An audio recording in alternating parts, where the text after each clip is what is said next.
Yes, at C0, Furina can be a healer for your Nilou team.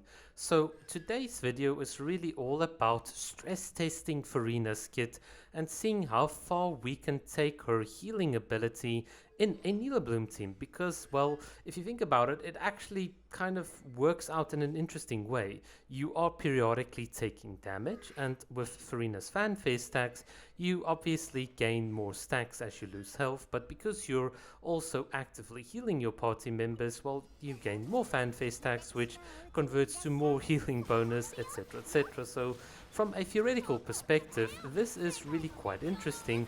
The obvious practical downside is that you have to choose between hydro application and healing, well, or healing, and this is obviously where Kokomi has a bit of an advantage because she gives you both. But in the case of Furina, I really wanted to see, can I sustain the team? And I think obviously the answer is yes, and the reason why a lot of content creators are not picking up on this is because I suspect that a lot of them are not playing with a Nilou team properly. So when you play a Nilou team, as I've discussed in the past, you want to cycle through your elemental skills and then you cycle through your elemental burst, and by doing that periodic cycling through all of your abilities, it is actually possible for you to avoid quite a bit of the damage. So your elemental burst obviously gives you the invulnerability frames, but there are other things like animation cancelling your skills with the dash and so on that allow you to avoid bloom damage. And well, if you then put two and two together, all you really then need from Furina is good enough healing to then obviously sustain the team, as you can see here in the background. Of course, there is a very big downside, which you obviously have noticed by now, and that is the lack of hydro that this team has, which in effect means that the ceiling or the amount of damage we can get out from the Nilou blooms is not as good as if you had used, let's say, Kokomi or Shingshu instead. But at least Furina's fanfare stacks boost Nehida's E ability, the Trikarma Purification, as well as Nilou's Elemental Burst and Kolei's Elemental Burst, so there's a bit of a damage bump up there, although it is not as significant. In any case, so this is definitely a bit of an interesting way of using Furina, and it is kind of fun to use this because you really have to think of your rotations. You need to understand how to dodge the enemy, when to use your abilities properly, because what you want to do ideally is have a Dendro aura on the enemy, and then with that you then want to apply the maximum amount of hydro that you can. So the way in which you would do this is to use two let's say E abilities or two cycles of Nilou's E ability, and then use her elemental burst, and with all the particles you're funneling, you can then obviously refresh Furina's elemental burst right here. So the ER requirements are obviously not even that bad.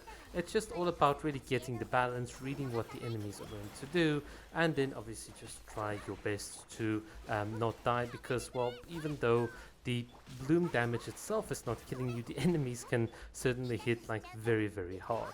But for me, this is very fun. When I did this at C6 or using my C6 Furina, it was incredibly comfy, but using a C0 Furina is not that bad, and I think if I had my characters better built, then these margins wouldn't be as thin as they are. In fact, you'd probably get a bit of more like leeway and room for you to be able to beat the enemy.